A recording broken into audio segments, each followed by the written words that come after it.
सत्संगत्वे निस्संगत्वं निस्संगत्वे निर्मोहत्वं निर्मोहत्वे निश्चलतत्वं निश्चलतत्वे जीवन्मुक्तिः पुनरपि जननं पुनरपि मरणं पुनरपि जननी जठरे शयनम् इह संसारे बहुदुस्तारे कृपया पारे पाहि मुरा। श्री गुरुभ्यो नमः। ननु ज्ञानजनक करणसन्निकर्षाश्रयत्वं तद्विषयत्वं ஞானம் ஞேயம் நமக்கு தெரிஞ்சிருக்கு. ஞானத்துக்கு விஷயம் அப்படின்னு சொல்றோம், விவகாரம் பண்றோம். ஆனா ஞானத்துக்கு எது விஷயமாகும் அதுக்கு சரியானபடி ஒரு லட்சணம் சொல்லணுமா வேண்டாமா? ஞானத்துக்கும் அந்த விஷயத்துக்கும் ஒரு விசேஷமான சம்பந்தம் இருக்கிறதுனாலதான் அந்த ஒன்னே ஒண்ணு அந்த ஞானத்துக்கு விஷயமாகிறது அப்படின்னு சொல்லணும், அவசியமா சொல்லியாகணும். அப்படியானால் அந்த சம்பந்தம் எதுவாக இருக்கலாம்னு விசாரம் பண்ணிட்டே வரும். பல சம்பந்தங்களை நிரூபணம் பண்ணி பார்த்தோம், ஒன்றும் சரியாக வரல. ஞானம் விஷயம் ரெண்டுக்கும் மத்தியில எந்த மாதிரி சம்பந்தம் இருக்குங்கிறத நிறைய விசாரம் பண்ணியாச்சு. இப்ப புது புதுசா ஒண்ணு சொல்லி பார்க்கலாம்னு ஆரம்பிக்கிறார். இப்ப கடத்தை ஒரு பிரத்யக்ஷ ஞானத்தை நம்ம உதாரணமாக எடுத்துட்டு இருக்கோம். ஒரு கட்டம் இருக்கு, ஒரு தேவதத்தன் கண்ணால அதை பார்க்கிறான், கண்ணால கடத்தை பார்க்கிறான். இங்கே தார்க்கிக ரீதியில என்ன பிரக்கிரிய, ஒரு பிரக்கிரியை உண்டு. எப்படி அவனுக்கு அந்த கடம் தெரியுறதுன்னா கடஞானம் உண்டாகிறது, கட பிரத்யக்ஷம் உண்டாகிறது. அந்த கட பிரத்யக்ஷம் எப்படி உண்டாகிறது அப்படின்னு கேட்டா, அங்க 4 பதார்த்தம் ஒன்னோடு ஒண்ணு ஒட்டணும், சம்பந்தம் ஏற்படணும். ஆத்மா மனசா சயுஜ்யதே, ஆத்மாவுக்கும் மனசுக்கும் சம்பந்தம் வேணும். மனஹா இந்திரியேன, மனசுக்கும் இந்திரியத்துக்கும் சம்பந்தம் வேணும். அதாவது சக்ஷுரேந்திரியம், கண்ணால பாக்குறாங்கன்னா கண்ணுக்கும் மனசுக்கும் சம்பந்தம் இருக்கணும். அப்புறம் அந்த கண்ணுக்கும் வெளியில இருக்கக்கூடிய கடத்துக்கும் சம்பந்தம் இருக்கணும். அப்ப ததா ஆத்மனி கட பிரத்யக்ஷம் உற்பத்தியதே. இது இருந்தால்தான் அவனுக்கு அந்த கடம் தெரியும். இதுல ஏதாவது ஒண்ணு குறைஞ்சதுன்னு சொன்னா கட பிரத்யக்ஷம் வராது. அப்ப இப்ப என்ன இருக்கு? ஆத்மாவுக்கும் மனசுக்கும் சம்பந்தம், மனசுக்கும் இந்திரியத்துக்கும் சம்பந்தம், இந்திரியத்துக்கும் விஷயத்துக்கும் சம்பந்தம். இத்தனை சம்பந்தம் இருந்தால் ஒரு ஞானம் உண்டாகிறது. இந்த இப்ப நாம இந்த சம்பந்தம் எல்லாம் நமக்கு நல்லா தெரிஞ்சிருக்கு. ஆத்மாவுக்கும் மனசுக்கும் என்ன சம்பந்தம்னா சம்யோகம் சம்பந்தம், அதுல ஒரு பிரச்சனையும் இல்லை. மனஹா இந்திரியேன சயுஜ்யதே, மனசுக்கும் இந்திரியத்துக்கும் சம்யோக சம்பந்தம், அதுவும் நமக்கு ஒன்றும் விவாதம் இல்லை. சக்ஷுரேந்திரியத்துக்கு விஷயத்தோட சின்ன சம்பந்தம்னு சொன்னா இது போய் அங்க இடிக்கிறது சம்யோகம். இதுலயே நமக்கு ஒன்றும் இது இல்லை. நாம எதை விசாரிக்கின்ற இருக்கோம்னா, இதெல்லாம் ஆனத்துக்கு அப்புறம் ஞானம் உண்டாகிறதே, கடம் தெரிகிறதுன்னு சொல்றானே, அந்த ஞானத்துக்கும் கடத்துக்கும் தான் என்ன சம்பந்தம் இப்ப விசாரிச்சுட்டு இருக்கோம். இப்படி இருக்கும்போது இதை சொல்லலாமான்னு கேட்கலாம். இந்த ஞானம் இப்ப கண்ணால அவன் கடத்தை பாக்குறான்னு சொன்னா, இந்த ஞானத்துக்கு ஜனகமான காரணம் என்னன்னு சக்ஷுன்னு சொல்லணும், பிரமாணம் இல்லையா? இந்த ஞானத்தை உண்டாக்கின பிரமாணம் சக்ஷுரேந்திரியம்னு சொல்லணும். ஞானத்தை உண்டாக்கக்கூடிய அந்த பிரமாணத்துக்கும் அந்த கடத்துக்கும் நேரடியான சம்பந்தம் இருக்கு இல்லையா? சக்ஷுரேந்திரியத்துக்கும் அந்த கடத்துக்கும் நேரடியாக ஒரு சம்யோக சம்பந்தம் இருக்கிறதுனாலதானே இந்த ஞானமே உண்டாயிருக்கு. அதனால நான் என்ன சொல்றேன்னா, அந்த ஞானத்தை உண்டாக்கக்கூடிய பிரமாணம்னு சொல்லக்கூடிய அந்த கரணம் இருக்கு, அந்த கரணத்தோடு சம்பந்தப்பட்டது எதுவோ அதுதான் அந்த கரணத்தினால உண்டாகக்கூடிய ஞானத்துக்கு விஷயமாகும். கண்ணோடு கர்ண சன்னிகர்ஷம்னு இதை சொல்றது. கர்ணனா இந்திரிய சன்னிகர்ஷம். இந்திரிய சன்னிகர்ஷத்துக்கு எது ஆச்சரியமாகுமோ அது அந்த இந்திரியத்தினால உண்டாகக்கூடிய ஞானத்துக்கு விஷயமாகும். இது சாதாரணமா சொல்லலாம். கண்ணால கண்ணுக்கும் கடத்துக்கும் சம்பந்தம் இருந்தால் அப்ப கண்ணால உண்டாகக்கூடிய பிரத்யக்ஷத்துக்கு கடம் விஷயமாகும். கண்ணுக்கும் வேற ஒரு பதார்த்தத்துக்கும் சம்பந்தம் இருந்து கண்ணால உண்டாகக்கூடிய ஞானத்துக்கு அந்த பதார்த்தம் விஷயமாகும். இதே மாதிரி ஒவ்வொன்றுக்கும் சொல்லலாம். கந்தம் நமக்கு எப்படி தெரியுது? அந்த கிராணேந்திரியத்துக்கும் அந்த கந்தத்துக்கும் சன்னிகர்ஷம் ஏற்படுறது, சம்பந்தம் ஏற்படுறது. அதனால அதனுடைய ஞானம் உண்டாகிறது இல்லையா? அப்ப அந்த ஞானத்தை உண்டாக்கக்கூடிய இந்திரியம் கிராணேந்திரியம், ஞானத்துக்கு காரணமானது.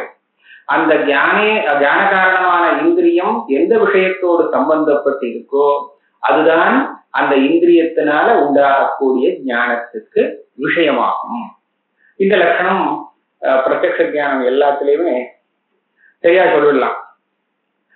அதான் இப்ப சொல்லலாம்ங்கிறார். நனு ஞான ஜனக கரண சன்னிகர்ஷ ஆசிரியத்துவம் தத் விஷயத்துவம். இந்த இடத்துல இந்த ஞான ஜனகங்கிறத ரெண்டு இடத்துலயும் விசேஷணமா கேட்க வேண்டியிருக்கு. ஞான ஜனக கரண, ஞானத்தை உண்டாக்கக்கூடிய இந்திரியம் ஒண்ணு. ஞான ஜனக கரண சன்னிகர்ஷம், இந்த ஞானத்தை உண்டாக்கக்கூடிய இந்திரிய சன்னிகர்ஷம் ரெண்டுமே ஞானத்தை உண்டாக்கக்கூடியதுதான், ஞானத்துக்கு காரணம் தான். அந்த இந்திரிய சன்னிகர்ஷத்துக்கு எது ஆச்சரியமாகுமோ, அதாவது இந்திரியத்தோடு எது சம்பந்தப்படுமோ அதுதான் அந்த இந்திரியத்தினால் உண்டாகக்கூடிய ஞானத்திற்கு விஷயமாகும். இப்படி லட்சணம் சொல்லிடலாம். அப்படின்னா தத் விஷயத்துவம். நடுப்புற அவரே ஒரு கேள்வி கேட்டுண்டார். இப்படி சொன்னா போராது போல இருக்கே அப்படின்னு ஒரு கேள்வி கேட்டு தாராளமா போறோம், இது ஒன்றும் இது இல்லை, இதுல நான் விவக்ஷைய புரிஞ்சுட்டா போறோம்னு அவரே பதில் சொல்லியிருக்கேன். நச்ச ரூபஜான கரண மனசன்னிகர்ஷ ஆசிரியஸ்ய ஆத்மன தத்விஷயத்வாபத்தி. ரூபத்தை கண்ணால பார்க்கறான், ஆனா ஆத்மாவை கண்ணால பார்க்க முடியாது இல்லையா? ஆத்மாவை கண்ணால பார்க்க முடியாது. அப்படின்னா கண்ணால தெரியக்கூடியது ஆத்மா இல்லை தீர்மானம். கண்ணால தெரியக்கூடியது ரூபந்தான், சரியா? ஆனா கண்ணால ஏற்பட்ட ஞானத்துக்கு ஆத்மாவும் விஷயமாக வேண்டும் நீங்க சொன்னபடி. ஏன்னா நான் அந்த மாதிரி எனக்கு ஒரு சந்தேகம் ஏற்படுது. நீங்க சொன்ன லட்சணப்படி கண்ணால உண்டாகக்கூடிய ஞானத்துக்கு ரூபம் எப்படி விஷயமாகிறதோ அதே போல அந்த ஆத்மாவும் விஷயமாகணும். இதுக்கா விஷயமாகணும்? அங்க எங்க அதுக்கு இந்திரிய சன்னிகர்ஷம் இருக்கா? இந்த ஞானத்தை உண்டு பண்ணின இந்திரியத்தோடு அதுக்கு சன்னிகர்ஷம் இருக்கா, சம்பந்தம் இருக்கா? இருக்கு. எப்படி? இந்த ஞானம் உண்டானது ரூபஜானம். இந்த ஞானம்னா இப்ப ரூபஜானமானது வெறும் கண்ணால உண்டாகல, அந்த கண்ணோட மனசும் சேரணும் இல்லையா? மனசோட ஆத்மா சேரணும் இல்லையா? அப்ப இந்த ஞானத்தை உண்டு பண்ணக்கூடிய காரணம்னு சொல்லி நான் மனசுங்கிற இந்திரியத்தை எடுத்துட்டேன்னா அந்த மனசோடு சம்பந்தப்பட்டது ஆத்மா. அப்ப நீங்க என்ன லட்சணம் சொன்னீங்க? ஞானத்தை உண்டு பண்ணக்கூடிய இந்திரியம் ஏதோடு சம்பந்தப்பட்டு ஞானத்தை உண்டு பண்ணுமோ அது அந்த ஞானத்துக்கு விஷயமாகும் அப்படின்னு தானே சொன்னேன். அப்ப அந்த மனசுங்கிற இந்திரியம் ஆத்மாவோடு சம்பந்தப்பட்டதுனாலதான் ஆத்மாவில இந்த ரூப ஞானத்தை உண்டு பண்ணி இருக்குங்கிறதுனால ஆத்மா அந்த ரூப ஞானத்துக்கு விஷயமாகணுமே. லட்சணம் அதிவியாப்தி, லட்சணத்துக்கு அதிவியாப்தி வந்துருக்கு. ஆத்மா அங்க ரூப ஞானத்துக்கு ஒரு நாளும் விஷயமாகாது. ஆனால் நீங்க சொல்ற லட்சணம் அந்த ஆத்மாவுக்கும் சேர்ந்தது அப்படின்னு நடுப்புற சந்தேகத்தை ஏற்படுத்தின்றார். நச்ச ரூபஜான கரண மனசன்னிகர்ஷாஸ்ரயஸ்ய ஆத்மனஹ தத்விஷயத்துவ ஆபத்தி, ரூபஜான விஷயத்துவ ஆபத்தி. அதுக்கு பதில் சொல்றார், கரணபதேன அசாதாரண ஞான கரணஸ்தெய்வ விவக்ஷிதத்வா. சுலபமா பதில் சொல்லிட்டார். கரணம் காரணம்னு மாத்திரம் சொல்ல, காரணம்ங்கிறது ஒரு பொதுவான எல்லா காரணத்தையும் சொல்லக்கூடிய சப்தம். கரணம்ங்கிறது விசேஷமான காரணத்தை சொல்லக்கூடியது. எல்லா காரணமும் காரணமாகாது, கரணம் எல்லாம் காரணமாகும் இல்லையா? அது போல அசாதாரணமான காரணத்தை தான் கரணம்னு சொல்றது. இப்ப இந்த இடத்துல சக்ஷுகு இந்திரியத்தில் இருக்கே அதை கரணம்னு சொல்லலாமா? மனச கரணம்னு சொல்லக்கூடாது, காரணம்னு மாத்திரம் சொல்லலாம். ஏன்? ரூபஜானத்தும் சாக்ஷுஷ பிரத்யக்ஷம் இல்லையா, இந்த ரூப சாக்ஷுஷ பிரத்யக்ஷத்துக்கு மாத்திரம் காரணமாக ஆகக்கூடியது சக்ஷுரேந்திரியம். இந்த மனசு இருக்கே அது சாக்ஷுஷ பிரத்யக்ஷம், ஸ்ரோத்திர பிரத்யக்ஷம், எல்லா பிரத்யக்ஷத்துக்குமே. பிரத்யக்ஷ சாமானியத்துக்கு காரணம். பிரத்யக்ஷ சாமானியம் என்ன, எல்லா ஞான சாமானியத்துக்கு மனசு காரணம். அப்ப என்னாச்சு, அது சாதாரண காரணம், சாமானிய காரணமாக ஆயிடுச்சு. சரியா? சக்ஷுரேந்திரியம்னு எடுத்துட்டோம்னா அது இந்த ரூப பிரத்யக்ஷத்துக்கு விசேஷமான காரணமாக இருக்கு. இதுக்கு மாத்திரம்தான் காரணம், இன்னொன்னுக்கு காரணம் இல்லை. வாசனையை பார்க்கறதுக்கு சக்ஷுரேந்திரியம் தேவையில்லை, ஆனா மனசு வேணும். வாசனையை பார்க்கறதுன்னா மூந்து பார்க்கறது, அதுக்கு மனசானா வேணும். அப்ப என்னாச்சு, மனசுங்கிறது ஒரு பொதுவான சமஸ்த ஞானங்களுக்கும் காரணமாக இருக்கு, சாதாரண காரணம். ஆனா சக்ஷுரேந்திரியம்ங்கிறது அது அந்த ஞானத்துக்குள்ள ஒரு சில ஞானங்களுக்குத்தான் பிரத்யக்ஷமும், பிரத்யக்ஷத்திலும் சாக்ஷுஷ பிரத்யக்ஷம்னு சொல்லக்கூடிய ஒரு பிரத்யக்ஷத்துக்குத்தான் காரணமா இருக்கு. அதனால இது அசாதாரண காரணம். இப்ப அசாதாரண காரணத்தை தான் ஞானத்துக்கு காரணம்னு சொல்றது. இப்படி பார்க்கும்போது அந்த ரூப ஞானத்துக்கு காரணம் எதுன்னு கேட்டா சக்ஷுரேந்திரியம் தான் சொல்ல வேண்டும், மனசை சொல்ல முடியாது. இப்ப நான் என்ன லட்சணம் சொல்லியிருக்கேன், ரூப ஞானத்துக்கு எது காரணமோ அந்த கரணத்தோடு சம்பந்தப்பட்டது அப்படின்னு சொன்னால் கரண சன்னிகிரஷாஸ்திரத்துவம் இதானே சொன்னேன். கரண சன்னிகிரஷாஸ்திரம் எது ஆச்சு, பாக்கியமான ரூபவத்தான கடந்தான் ஆச்சே தவிர ஆத்மா ஆகல. ஏன்னா ஆத்மாவுக்கும் மனசுக்கும் சஞ்யோகம் இருக்கு, மனசுக்கும் சக்ஷுரேந்திரியத்துக்கும் சஞ்யோகம் இருக்கு. ஆனா சக்ஷுரேந்திரியத்துக்கும் ஆத்மாவுக்கும் சஞ்யோகம் கிடையாது. அந்த சஞ்யோகம் இதுக்கு காரணம் இல்லை. சக்ஷுத்துக்கும் ஆத்மாவுக்கும் ஒரு சஞ்யோகம் இருக்கலாம், இல்லைன்னு சொல்ல வேண்டாம். ஆனா அது இருந்தும் பிரயோஜனம் இல்லை, அது ஞானத்துக்கு காரணமே ஆகாது. ஆகையால ஞான ஜனக கரண சன்னிகர்ஷாஸ்ரயத்துவம் அப்படின்னு விசேஷமாக போட்டதுனால மனசுக்கு அந்த கரணத்துவம் இல்லாதபடியால மனசோடு சம்பந்தப்பட்ட ஆத்மா கரண சன்னிகர்ஷ ஆசிரியம் ஆகாதத்தினால இந்த ஆத்மா ரூபஜானத்துல விஷயமாகும் அப்படிங்கிற இந்த தோஷம் இப்போ வராதுன்னு பதில் சொல்லிட்டார். கரணம் ஆனா எதுக்கு கரணம்னு சொன்னா இந்த ஞானத்துக்கெல்லாம் கரணம் இல்லை, பொதுவான ஞானத்துக்கு வேணும்னா கரணம்னு சொல்லலாம். அல்லது தார்க்கிக மதத்துல சுகதுக்காதிகள்லாம் இருக்கோ இல்லையோ ஆத்ம தர்மம்னு சொல்றாளே அந்த ஆத்ம தர்மத்துக்குத்தான் அது கரணம். அதாவது கரணம்னா அதை தெரிஞ்சுக்கிறதுக்கு மாத்திரம் கரணம். அவ என்ன சொல்றான்னா சுகாத்யுபலப்தி சாதனம் இந்திரியம் மனஹா, ஆந்தரமான சுகதுக்காதிகளை தெரிஞ்சுக்கிறதுக்கு உபயோகப்படக்கூடிய கரணம் இந்திரியம் மனசு அப்படின்னு. வேதாந்தி மதத்துல அது இல்லை. அது இருக்கு, மனசைவ அனுதிரஷ்டங்கிறது அந்த பாஸ்தமான எல்லாத்துக்குமே அது வேணும். ஆனா சுகதுக்காதிகள் எல்லாம் சாட்சி பாக்கியமாக ஒத்துன்னு இருக்கிறதுனால அதை தெரிஞ்சுக்கிறதுக்கு ஒரு பிரத்யமாகறதுக்கு ஒரு இந்திரியம் தேவையில்லை, சாட்சி பாக்கியம் அது. ஆனா மனசு என்னத்துக்கு தேவைப்படுறதுன்னா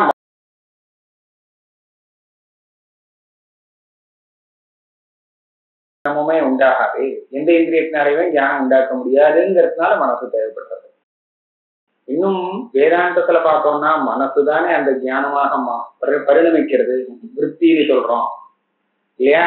சக்ஷுரேந்திரியம் போல அது விற்த்தியை உண்டாக்கி கொடுத்துட்டு தனியா இல்லை, அதுவே பரிணமிக்கிறது விற்பி ஜான ரூபமாக. அதுக்காக மனசு எல்லா இடத்துலையும் தேவைப்படுறது. கரணபதேன அசாதாரண ஜான கரணத்தைவ விவக்ஷிதத்வா நச்ச அசாதாரண ஜானகரண சக்ஷுஸ்தன்னிகர்ஷாஸ்ரயஸ்ய மனசோபி ரூபஜான விஷயத்வாபத்தி. இப்ப நான் சொன்ன அதே இடத்துல ஆத்மாவிலேருந்து தப்பிச்சோம், ஆத்மாவில அதிவியாப்தியை வாரணம் பண்ணியாச்சு. ஆனா அந்த மனசு இருக்கே, மனசு ரூபஜானத்துக்கு விஷயமாயிடுமே அப்படின்னு இப்ப கேட்கிறேன். ஏன்னா இந்த ரூபஜானத்துக்கு அசாதாரணமான காரணம்னு சொன்னோம்னா அந்த சக்ஷுஸ் தான், ஒத்துக்கிறேன், கரணம் அதுதான். ஆனா இந்த கரணம் மனசோடும் சம்பந்தப்பட்டிருக்கு, பாக்கியமான கடத்தோடும் சம்பந்தப்பட்டிருக்கு. ஏன் பாக்கிய விஷயத்தையும் சம்பந்தம் இருக்கு, இங்கேயும் சம்பந்தம் இருக்கு. அப்ப கரணத்தினுடைய சம்பந்தம் அப்படின்னு சொன்னால் ஏன் இந்த சம்பந்தத்தை எடுத்துக்க கூடாது? அதாவது மனசுக்கும் அந்த சக்ஷுரேந்திரியத்துக்கும் இருக்கிற சம்பந்தத்தையும் எடுத்துக்கலாமே. அப்படி எடுத்துக்கும் பட்சத்துல அந்த கரண சன்னிகர்ஷம்ங்கிறது மனசுக்கு இருக்கிறதுனால அந்த மனசு கூட அந்த ரூபஜானத்துக்கு விஷயமாகுமே. கடம் தெரிகிற இடத்துல மனசு தெரியறதுன்னு யாரும் சொல்ல மாட்டாங்க. அதனால இது வந்து இஷ்டாபத்தின்னு சொல்ல மாட்டாங்க. கடம் தான் தெரியறதே தவிர மனசு தெரிகிறதுங்கிறது கிடையாது. அதனால இந்த மனசு அந்த ஞானத்துக்கு விஷயம் ஆகட்டுமேன்னு கேட்டா சரின்னு யாரும் ஒத்துக்க முடியாது, இஷ்டாபத்தி சொல்ல முடியாது. இந்த தோஷம் வந்தது. இதுக்கு இவர் என்ன சொல்ற, சன்னிகர்ஷபதேனாபி அசாதாரண ஜான ஜனக சன்னிகர்ஷத்தைவ உக்தத்வா. நீங்க சொன்னது வாஸ்தவம். ஆனா நான் அந்த சன்னிகர்ஷ சப்தத்துக்கு இன்னும் கொஞ்சம் விசேஷமான அர்த்தம் எடுத்துக்கிறேன். வெறும் சம்பந்தம் மாத்திரம்னு அர்த்தம் இல்லை. அதாவது தியானத்தை உண்டு பண்ணக்கூடிய சம்பந்தம்னு மாத்திரம் அந்த சன்னிகர்ஷ சப்தத்துக்கு அர்த்தம் இல்லை. அதுலயும் அசாதாரண தியானத்தை உண்டு பண்ணக்கூடிய சன்னிகர்ஷம், அதாவது விசேஷமான சன்னிகர்ஷம். அங்க ஏற்கனவே அந்த சாதாரண காரணம் அசாதாரண காரணம்னு சொன்ன மாதிரியே அசாதாரண காரணமாக இருக்கக்கூடிய சன்னிகர்ஷத்தை விவக்ஷிக்கிறேன். அதனால என்ன, இந்த சக்ஷுரிந்திரியம் இப்ப இந்த இடத்துல நம்ம ஞாபகம் வச்சுக்கலாம், கடத்துக்கும் நம்மளுடைய சக்ஷுரிந்திரியத்துக்கும் சம்பந்தம் இருக்கு, சக்ஷுரிந்திரியத்துக்கும் மனசுக்கும் சம்பந்தம் இருக்கு, மனசுக்கும் ஆத்மாவுக்கும் சம்பந்தம் இருக்கு. 4 இருக்கு, கடம், சக்ஷுஸ், மனசு, ஆத்மா, 3 சம்பந்தம் இருக்கு, 3 சஞ்யோகம். சரியா? இந்த எல்லா சஞ்யோகமும் தனித்தனி. மனசுக்கும் சக்ஷுஸுக்கும் இருக்கக்கூடிய சஞ்யோகம் வேற, சக்ஷுஸுக்கும் கடத்துக்கும் இருக்கிற சஞ்யோகம் வேற, மனசுக்கும் ஆத்மாவுக்கும் இருக்கிற சஞ்யோகம் அது தனி, இல்ல தனித்தனியாக இருக்கு.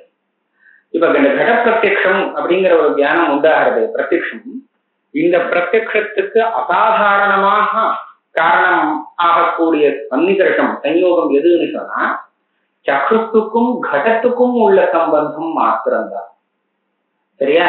இந்த 2வது இருக்கே கடத்துக்கும் மனசுக்கும் உள்ள சம்பந்தம், இது வந்து கட பிரத்யக்ஷத்துக்கு மாத்திரம் விசேஷ காரணம்னு சொல்ல முடியாது. ஏன்னா இது வந்து பட பிரத்யக்ஷம், எல்லா பிரத்யக்ஷத்துமே தான். சக்ஷுனால என்னென்ன விஷயங்கள் தெரியுறதோ அத்தனை விஷயத்து தியானத்துக்கும் இந்த சக்ஷுரேந்திரியத்தோடு இந்த மனசு சேரணும். அப்ப அந்த மனசுக்கும் சக்ஷுரேந்திரியத்துக்கும் உள்ள சஞ்யோகங்கிறது கண்ணால உண்டாகக்கூடிய சகல ஞானத்துக்கும் பொதுவான ஒரு காரணம் ஆகிறது. ஆனா கடத்துக்கும் அந்த சக்ஷுரேந்திரியத்துக்கும் உள்ள சஞ்யோகங்கிற சன்னிகர்ஷம் இருக்கு, அது கட பிரத்யக்ஷம் ஒண்ணுக்குத்தான் காரணமாகுமே தவிர படாதி பிரத்யக்ஷத்து கண்ணால உண்டாகக்கூடிய எல்லா ஞானத்துக்கும் அது காரணம் ஆகாது. அதனால என்னாச்சு, விசேஷ அசாதாரண சன்னிகர்ஷம், அசாதாரண சன்னிகர்ஷம் இந்த இடத்துல கடத்துக்கும் சக்ஷுத்துக்கும் உள்ள சஞ்யோகம் தான் ஆகும். அப்பேற்பட்ட சஞ்யோகத்துக்கு ஆச்சரியமாக இருக்கக்கூடியது கடம் ஒண்ணுதானே. இப்ப மனசை நம்ம நிவர்த்தி பண்ணிட்டோம், வியாபத்தி பண்ணியாச்சு. அதனால கடம் ஒண்ணுதான் அந்த அந்த சக்ஷுரேந்திரியத்தினால உண்டாகக்கூடிய ஞானத்துக்கு விஷயமாகுமே தவிர அந்த மனசோ ஆத்மாவோ வேற எந்த பதார்த்தமும் அந்த ஞானத்துக்கு விஷயமாகாது. ஆஹா, இவ்வளவு தூரம் விசாரம் பண்ணினதுல இந்த லட்சணம் ஓரளவுக்கு எல்லாமே சரியாக வருது. இதே மாதிரி எல்லா இடத்துலையும் சொல்லிட்டு போகலாம். நச்ச அசாதாரண ஜானகரண சக்ஷுசன்னிகர்ஷாஸ்ரயஸ்ய மனசோபி ரூபஜான விஷயத்வாபத்தி இது நச்ச சன்னிகர்ஷபதேனாபி அசாதாரண ஜான ஜனக சன்னிகர்ஷத்தைவ உக்தத்வா. இந்த நனூல இருந்து உக்தத்வா பரியந்தம் பூர்வபக்ஷி தன்னுடைய விஷயத்தை நிரூபணம் பண்ணார். இப்ப இதை கண்டிக்கிறார். இதுல தோஷம் சொல்றான். அவர் இருக்கிற தோஷத்தெல்லாம் பரிகாரம் பண்ணி இப்படி சொன்னா சரியா வரும்னு யோசிச்சு பார்த்து சொன்னார். இதுக்கு மேல இவர் வந்து அதுல ஒரு தோஷத்தை காமிச்சு நீ சொன்னது சரியில்லை உட்காரு அப்படிங்கிறார். இது சேன்னா சக்ஷுர் மனசஞ்யோகஸ்யாபி சாக்ஷுஷஜான அசாதாரண காரணத்துவேன மனசோபி சாக்ஷுஷஜான விஷயத்துவா பத்தே. ஒரு விஷயம் அங்க வந்து நம்ம நியாயமற்றக்காரருடைய இந்த பட்சத்தை எடுத்து சொல்லும் போது மகிழ்ச்சி கொஞ்சம் சொல்ல வேண்டி இருந்தது. அதே மாதிரிதான் சொன்னேன். ஆனால் அது இந்த அசாதாரண காரணம்னா என்ன அப்படின்னு இவர் கேட்கிறார். அப்படி கேட்கும் போது மாட்டிக்கிறது. வெறும் சொன்னா சரியா இருக்க மாதிரி தான் தெரியுது. ஆனா அசாதாரண காரணம்னு சொல்லும் போது தியானத்துக்கு அசாதாரண காரணம் அப்படின்னு நீங்க பொதுவா சொல்லணும். தியானத்துக்கு அசாதாரண காரணம்னு சொன்னால் தியானத்தை தவிர்த்து வேற எதுக்கும் காரணம் இல்லை. ஆனால் தியானம் எல்லாத்துக்கும் இது காரணமோ அதுதான் தியானத்துக்கு அசாதாரண காரணம்னு சொல்றோம்.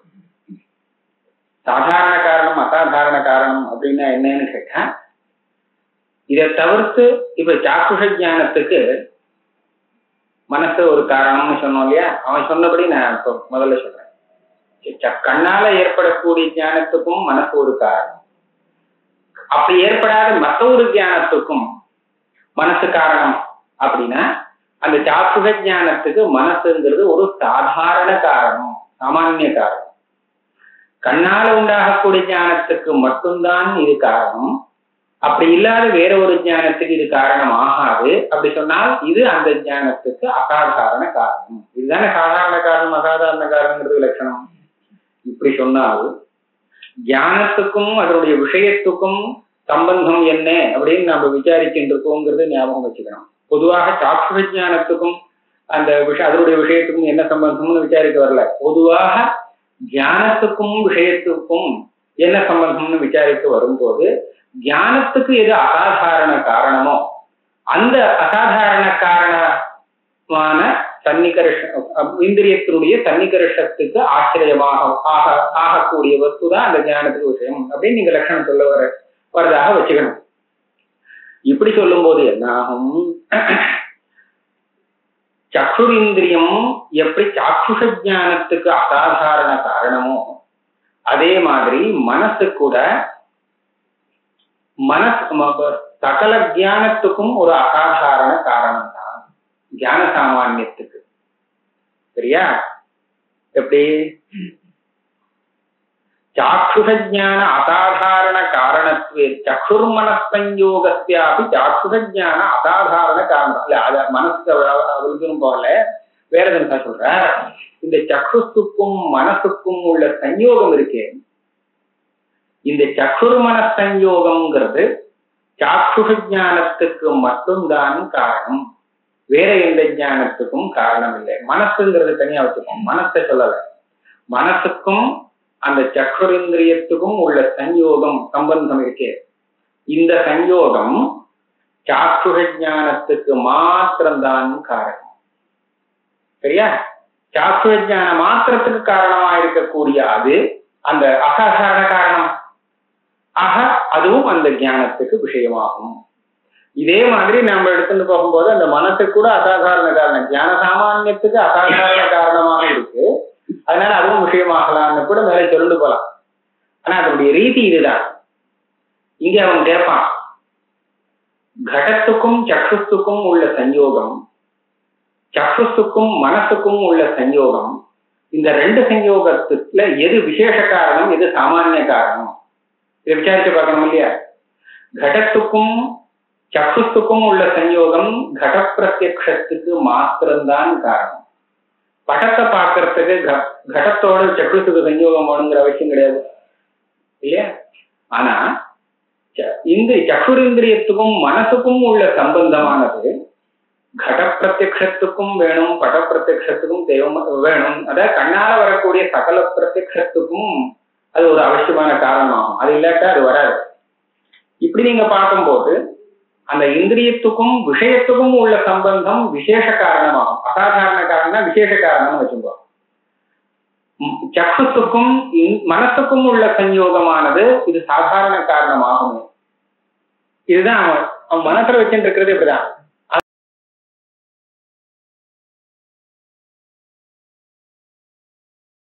சொல்லிட்டு இருக்கேன்.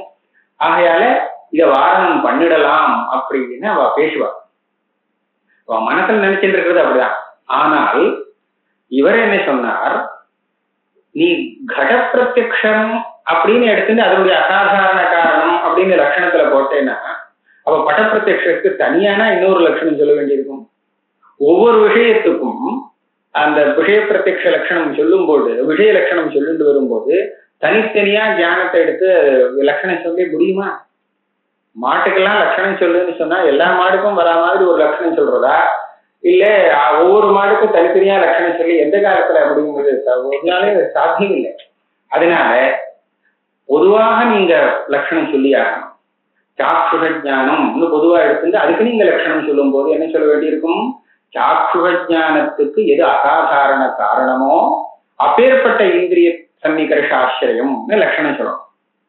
அப்படி பார்க்கும்போது சக்ஷுக்கும் மனசுக்கும் உள்ள சஞ்யோகம் இருக்கே, இது சாக்ஷுஷ ஞானத்துக்கு அசாதாரண காரணம் ஆகவே ஆகும். ஏன்னா சக்ஷுக்கும் மனசுக்கும் சஞ்யோகம்ங்கிறது சாக்ஷுஷ ஞானம் எல்லாத்துக்கும் அவசியம் தேவை. ஆனா மற்ற இந்திரியத்தினால ஞானம் உண்டாவதற்கு சக்ஷுஷோட மனசுக்கு சஞ்யோகம் தேவையில்லை. அதனால சாக்ஷுஷ ஞானம் எல்லாத்துக்கும் அசாதாரண காரணமாக ஆகக்கூடிய இந்த சஞ்யோகம் கூட அந்த சக்ஷுத்தினால ஏற்படக்கூடிய ஞானத்துக்கு விஷயமாகலாம், ஆகிவிடும். அது ஆகக்கூடாது. சக்ஷுத்துக்கும் மனதுக்கும் உள்ள சஞ்யோகம் இவன் பார்க்க முடியாது. ஆனா அந்த ஞானத்துக்கு விஷயம் ஆகணும் அப்படிங்கிற ஆபத்தி வரும். இதே மாதிரி நம்ம இன்னும் கூட மேல வளர்த்துட்டு போகலாம். ஞான சாமானியம்னு எடுத்துக்கும் போது பிரத்யக்ஷ சாமானியம், நீங்க சாஸ்திர மாத்திரம் சொல்றேன், பிரத்யக்ஷ சாமானியம்னு எடுத்துக்கும் போது அந்த இந்திரியத்துக்கும் மனசுக்கும் ஒரு சஞ்யோகம்ங்கிறது இருந்துதான். இந்திரிய மனசஞ்யோகம்ங்கிறது தியானம் எல்லாத்துக்கும் காரணம். ஆனால் அதை தவிர வேற இன்னும் இச்சாதிகளுக்கு அது காரணம் இல்லை. அதனால தியான சாமானியத்துக்கு அசாதாரண காரணமாக அதுவும் ஆகும். அப்ப தியானத்துக்கு விஷயம்னு சொல்லும் போது அது கூட அந்த தியான விஷயத்துல சேரும்படியாக நீங்க லட்சணம் சொன்னீங்க. இது தப்பு, அதிவியாப்தி தோஷம் வருது. இந்த ரீதியில கண்டிக்கிறார் சித்திகாரர். சக்ஷுர் மன சஞ்யோகஸ்யாபி சாக்ஷுஷ ஞான அசாதாரண காரணத்துவேன மனசோபி சாக்ஷுஷ ஞான விஷயத்துவாபத்தே. அந்த சன்னிகர்ஷத்துக்கு ஆச்சரியமாக இருக்கக்கூடிய அந்த மனசு கூட சாக்ஷுஷ ஞானத்துல விஷயமாகணும் அப்படின்ட்டு. அப்புறம் இன்னொன்னு சொன்னார், பரோட்ச விஷய அவ்வியாப்தே. நீங்க அந்த சன்னிகர்ஷாச்சரியத்துவம் எல்லாம் சொல்லியிருக்கீங்க. இந்திரிய சன்னிகர்ஷம், இந்திரியார்த்த சன்னிகர்ஷோத்பன்னம் ஞானம் பிரத்யக்ஷம் அப்படின்னு சொல்லுவாங்க. ஆக பிரத்யக்ஷத்துக்கு தான் இந்திரிய சன்னிகர்ஷங்கள் எல்லாம் தேவை. மற்ற பரோட்ச ஞானத்துக்கு இந்திரிய சன்னிகர்ஷம் வேண்டியதில்லை. அப்ப அனுமத்தியாதி ஸ்தலத்துல நீங்க அனுமதிக்கும் அதுக்கு விஷயமா இருக்கக்கூடிய வன்னிக்கும் சம்பந்தம் சொல்லணுமே, அதுவும் விஷயமாகணுமே. அதுக்கு உங்களுடைய லட்சணம் வரமாட்டேங்கிறது. அங்க என்னத்தை சொல்றது? பர்வதத்துல அக்னி இருக்குங்கிறத அவன் அனுமானம் பண்றான். இவன் பார்த்தது பூமத்தை. இப்ப தியானஜனகமாக உள்ள கரணம் அப்படின்னு சொன்னா வியாப்தி ஞானத்தை சொல்லணும். வியாப்தி ஞானத்தை சொன்னோம்னா அதுக்கு சன்னிகர்ஷமும் பிரசித்தம் இல்லை. கண்ணால தூமத்தை பார்த்தான், பர்வதத்தை பார்த்திருக்கான், அதனால கண்ணை நம்ம சக்ஷுரேந்திரியத்தை கரணம்னு எடுத்துட்டோம்னா தியானஜனக கரணம்னு சக்ஷுரேந்திரியத்தோடு அந்த வன்னிக்கு சம்பந்தம் இல்லை. அப்ப எப்படி அந்த ஞானத்துக்கு அந்த வன்னிக்கு விஷயமாகும்? அதனால பரோட்ச ஞானத்துல அந்த வன்கி விஷயமாகறதுக்கு நீங்க சொல்ற லட்சணம் உபயோகப்படல. பரோட்ச ஞானி பரோட்ச விஷயே அவ்வியாப்தேச்ச. பரோட்சமா வரக்கூடிய ஞானத்துக்கு எது விஷயமோ அதுல உங்கள் லட்சணம் வராததுனால அவ்வியாப்தி வேற தோஷம் வந்தது. நச்ச தத்திர லிங்கஜானம் கரணம் தத்திர லிங்கினா தத் வியாப்தத்துவம் சம்பந்தோஸ்தி இது வாக்கியம். சொன்னா சன்னிகர்ஷம்னு சொன்னாக்க தாரிக்கால் சொல்ற அதே சன்னிகர்ஷத்தை எடுத்துக்கணுங்கிற அவசியம் கிடையாது. நான் சொல்ற சன்னிகர்ஷ சப்தத்துக்கு சம்பந்தம்னு அர்த்தம். இங்க சம்பந்தம் இருக்கு. எப்படி சம்பந்தம் இருக்குன்னு பாருங்க. சம்பந்தம் இல்லாமல் அனுமானம் பண்ணிட முடியாது. தத் வியாப்தத்துவம் சம்பந்தா. தத் வியாப்தம்னா அந்த வியாப்தி அது கொஞ்சம் பரிஷ்காரம் பண்ணி சொல்ல வேண்டியிருக்கும். அந்த வியாப்தி கலந்த ஒரு சம்பந்தம் சொல்ல வேண்டியிருக்கும். இந்த என்ன எது காரணம்? அனுமதியை உண்டு பண்ணக்கூடியது எதுன்னு கேட்டா அசாதாரண காரணம் எது அப்படின்னு கேட்டா வியாப்தி ஞானம்னு சொல்றான். பர்வதத்துல அவன் அக்னியை கண்டுபிடிக்க தூமத்தை பார்த்ததுக்கு அப்புறம் அக்னி இருக்குன்னு கண்டுபிடிக்கிறதுக்கு அசாதாரண காரணமாக இருந்த தியானம் எது? அவனுக்கு இருந்த தியானம் எதுன்னு கேட்டா தூமம் இருந்தால் அக்னி இருக்கும், இருக்கவே இருக்கணும் அப்படிங்கிற அந்த வியாப்தி ஞானம் இருக்கே. இந்த வியாப்தி ஞானம் தான் அசாதாரணமான காரணம். ஆக அதுதான் இந்த அனுமதி வரத்துக்கு ஒரு பிரமாணமாக இருந்திருக்கு. இந்த வியாப்தி ஞானம் பிரமாணம் கரணம். சரியா? இந்த வியாப்தி ஞானத்தோடு அந்த வன்னிய சம்பந்தப்படுத்தணும். சம்பந்தப்படுத்தினோம்னா ஞான ஜனக அசாதாரண கரண சம்பந்தாச்சரியத்துவம் அப்படிங்கிற அந்த வன்னிக்கு சம்பந்தம் வந்து சேரும். இப்ப என்ன சம்பந்தம் சொல்றது வன்னிக்கும் இந்த ஞானத்துக்கும் வியாப்தி ஞானத்துக்கும் அப்படின்னு சொன்னால் ஸ்வவிஷய பூம வியாபகத்துவம் அப்படின்னு போடலாங்கிற தியானம். இப்ப அந்த வியாப்தி ஞானம்னா என்ன? பராமரிச்சா ஏதோ சொல்லலாம், அவ எப்படி வச்சுட்டு இருக்காலும் அந்த பிரக்கிரியப்படி சொல்லிக்கலாம். வன்னி வியாப்தியோ பூமஹா அப்படிங்கிற வியாப்தி ஞானம் எடுத்துக்கோ. இந்த தியானத்துக்கு நேரடியா விஷயமா இருக்கிறது தூமம். இந்த தூமத்துல வன்னியுடைய வியாப்தி தெரிகிறது. அப்படியானா வன்னி அந்த வியாப்தியில வியாபகமாக சாதிக்கிறது. தூமம் வியாப்தியம்னு சொன்னால் அந்த வன்னி அதுக்கு வியாபகம்னு சொல்றது. அப்ப என்னாச்சு, வன்னியோடு இந்த ஞானத்துக்கு என்ன சம்பந்தம்னு சொன்னா ஸ்வவிஷய தூம வியாபகத்துவம் சம்பந்தா. இது போருமே. ஸ்வவிஷயம் ஹேது வியாபகத்துவங்கிற சம்பந்தம் எதுல வருமோ அதுதான் அந்த அனுமதிக்கு விஷயமாகும். ஸ்வஜன்ய தியானத்துக்கு விஷயம். சரியா? அந்த தியான ஜனக கரணம் வியாப்தி ஜானம். அந்த வியாப்தி ஜானத்துல வியாப்தி ஜான சன்னிகர்ஷங்கிறது என்னன்னா தாதிருஷ தியான விஷய ஹேது வியாபகத்துவம் சன்னிகர்ஷம். அந்த வியாபகத்துவம் எதுல இருக்குமோ அதுதான் அந்த ஜன்ய ஜானத்துல விஷயமாகும். இப்ப பர்வத்தோ வன்னிமான் அப்படிங்கிற அனுமானம்னு சொல்லக்கூடிய ஒரு தியானம் உண்டாகிறது. இந்த ஞானத்துக்கு வன்னி விஷயம்னு சொல்லணும். பர்வத்தோ வன்னிமான், பர்வதத்தில் அக்னி இருக்கிறது. அந்த அனுமதிக்கு விஷயம் என்ன? அக்னி, பர்வதத்தில் இருக்கக்கூடிய அக்னி. இப்ப இதுக்கு லட்சணம் நான் கொண்டு வரணும், விஷயத்துவ லட்சணம். அதுக்கு நான் என்ன பண்ணணும்? இந்த தியானத்தை உண்டு பண்ணக்கூடிய அசாதாரணமான கரணம் என்ன அப்படின்னு பார்க்கணும். பார்த்தா வியாப்தி ஜானம்னு கிடைச்சது. அனுமதி இல்லையா? வியாப்தி ஜானத்துக்கும் அந்த வன்னிக்கும் என்ன சம்பந்தம் இருக்கு அப்படின்னு பார்க்கணும். பார்த்தா ஸ்வவிஷய தூம வியாபகத்துவம் அப்படிங்கிற ஒரு சம்பந்தம் கிடைச்சது. அந்த சம்பந்தத்தினால அந்த வன்னியானது இந்த ஞானத்துக்கு விஷயமாகிறது. ஏன் இந்த அனுமதியில ஒரு கட்ட விஷயமாகல அப்படின்னு பார்க்கணும். ஏன்னா இந்த சம்பந்தம் இல்லை. இந்த ஞானத்தை உண்டு பண்ணக்கூடிய வியாப்தி ஞானத்துல விஷயமாகக்கூடிய தூமத்துக்கு வியாபகமாக அந்த கட்டம் தெரியல.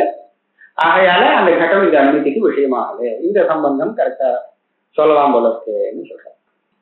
அதனால வியாப்தி பக்ஷதர்மதா அப்படிங்கிற ரெண்டு விசேஷத்தோடு சேர்ந்து தூமம் தெரியணும்.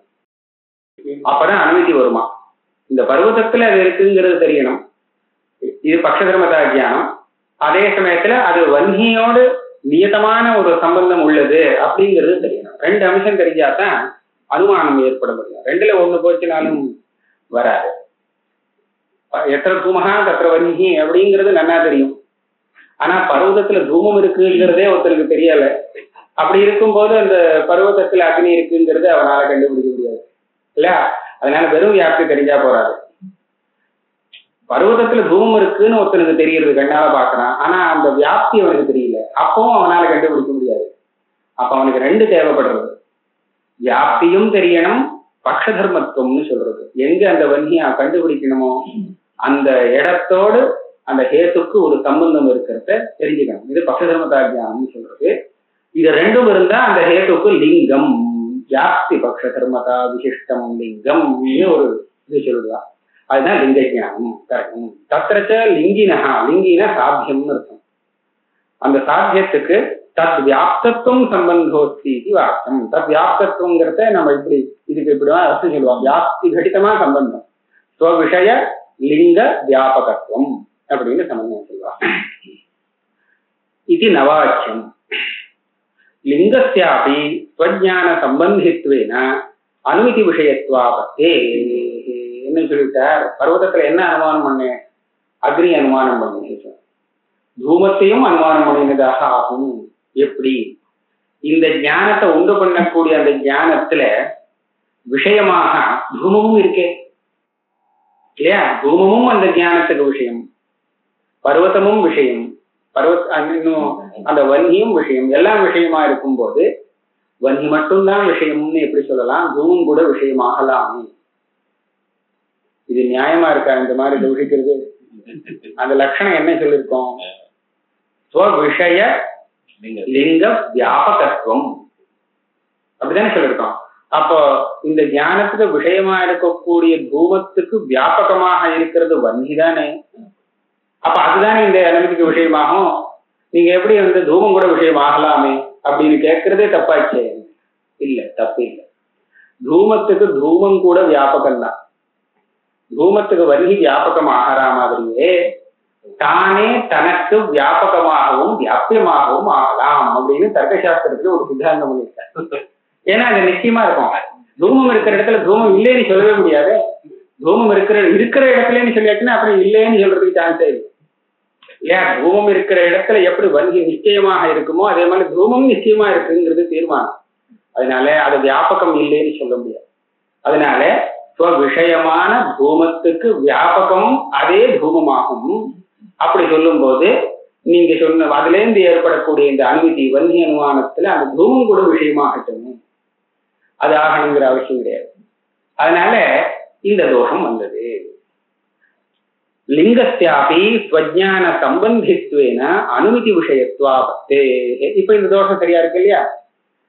நச்ச அனுமிதோ தத் வியாப்ததா ரூப சம்பந்த விஷயதா நியாமகா வியாபகதாவச்சேதக இல்ல நச்ச கண்டனச்ச இதோட நின்று வச்சு அதுக்கு பதில் சொல்ற வியாபகதாவச்சேதக வியாபக சம்பந்தாதீனாம் அவிஷயத்வாபத்தே.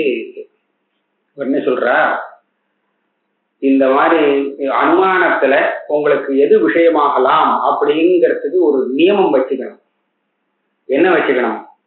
தத்வியாப்தத்துவம், வெறும் வியாபகத்துவம் இல்லை. ஒரு வஸ்துவை விசேஷமாக சொல்லி வெறும் வியாபகமா எடுத்தேங்கிறதுக்காக மாத்திரம் அது என்ன விஷயமாகணும்னு சொல்லப்படாது. இந்த தோஷத்தை பரிகாரம் பண்றதுக்காக சொல்றாரு. ஏன்னா வியாபகமா எடுத்தேன்னு சொன்னா தூமம் கூட தான் தூமத்துக்கு வியாபகமா இருக்கு, அதுவும் விஷயமாகட்டுமே தானே நீங்க கேட்டு. அப்படி இல்லை, இதுக்கு இது வியாபியம் அப்படின்னு எது அறியப்படுறதோ அந்த ஞானத்துல அந்த வியாபகம்தான் விஷயமாகும். இப்ப உங்களுக்கு வந்திருக்கக்கூடிய ஞானம் எப்படி இருக்கு? தூமஹா வன்ஹி வியாபியா வன்ஹி வியாபிய தூமவான் பர்வதா அப்படிதானே ஞானம் வந்திருக்கு. இப்ப இந்த தூமத்துல வன்ஹி வியாப்தி தெரியுறதா தூம வியாப்தி தெரியுறதா? வன்ஹி வியாப்தி தான் தெரியுது. அப்ப எதனுடைய வியாப்தி அந்த தூமத்துல பாதிக்கிறதோ அந்த வஸ்து தான் அதனால வரக்கூடிய அனுமானத்துக்கு விஷயமாகும். இது ஒரு நியாயமான மார்க்கம் தானே, இப்படி சொல்லிவிடலாமே. இப்படி சொல்லியாச்சுன்னா நீங்க சொன்ன தோஷத்துக்கு பரிகாரம் ஆயிடுச்சு. தூமம் இந்த அனுமானத்துல விஷயமாகணும்னு கேட்க முடியாது. ஏன்? வன்ஹி தியானத்துடைய ஆகாரத்தை சொல்லு அப்படின்னு சொல்றோம். என்ன தியானம் வந்தது? வன்ஹி வியாபியோ தூமகான தியானம் வந்திருக்கு, தூம வியாபியோ தூமகான தியானம் வரல. அதனால தூமம் தூமத்துக்கு வியாபகம் இல்லைன்னு நான் சொல்ல வரல. ஆனா இப்ப வர தியானத்துல வியாபகமாக எது தெரிகிறது? வன்கிதான் தெரிகிறது. அப்படியானால் அனுமதியில அந்த வன்கிதான் பாதிக்கும், தூமம் பாதிக்காது, சரியா போச்சு அப்படின்னு சொல்லுவான். அப்ப அவர் சொல்றார், இந்த நியமத்தை நீ வச்சுக்க முடியாது. வச்சுட்டால் என்ன ஆகும்? வன்கிக்கும் அனுமானத்துல பர்வதத்துக்கும் வன்கிக்கும் சம்பந்தம் தெரிகிறதா இல்லையா? பர்வதத்துலதான் வன்கி இருக்குன்னு அனுமானம் பண்றான் அப்படின்னா அந்த சஞ்யோகம் தெரிகிறது. இந்த சஞ்யோகம் விஷயமாகாத போயிடும். அதே மாதிரி வன்கியில வன்கித்துவம்னு ஒண்ணு தெரியுறதோ இல்லையோ தர்மம், அந்த வன்கித்துவம் தெரியாத போயிடும். ஏன்னா வன்கிதான் தூமத்துக்கு வியாபகம், வன்கித்துவம் தூமத்துக்கு வியாபகம் ஆகலை இல்லையா? தூமங்கிறது வன்கி வியாபியமே தவிர வன்கித்துவ வியாபியம் கிடையாது. அதனால இதெல்லாம் விஷயமாகாத போயிடும். அதாவது இந்த சம்பந்தம் எது எது வியாபகமாக தெரிகிறதோ அது மட்டும்தான் அந்த அனுமானத்துக்கு விஷயம் அப்படின்னு நீங்க சொல்லிட்டீங்கன்னா அப்ப ஆட்டம் போச்சு. அந்த வன்கித்துவம் தெரியாது போயிடும், வன்கியோட சம்பந்தம் தெரியாது போயிடும், பருவதம் தெரியாது போயிடும், கஷ்டமா போயிடும். இல்ல சம்பந்தம் இருந்தால் போறோம் தெரியும் அப்படின்னு சொன்னால் அந்த தூமம் கூட தெரியட்டுமே அப்படின்னு கேள்வி வரும். ஆக இந்த லட்சணம் கூட ஒன்றும் சரிவிட்டு வரல. வியாபகதாவச்சேதக வியாபக சம்பந்தாதீனாம் அவிஷயத்வாபத்தே. இவ்வளவுதான் வந்தது. இதுக்கப்புறம் அடுத்த இன்னொரு சொல்லலாம். இன்னொரு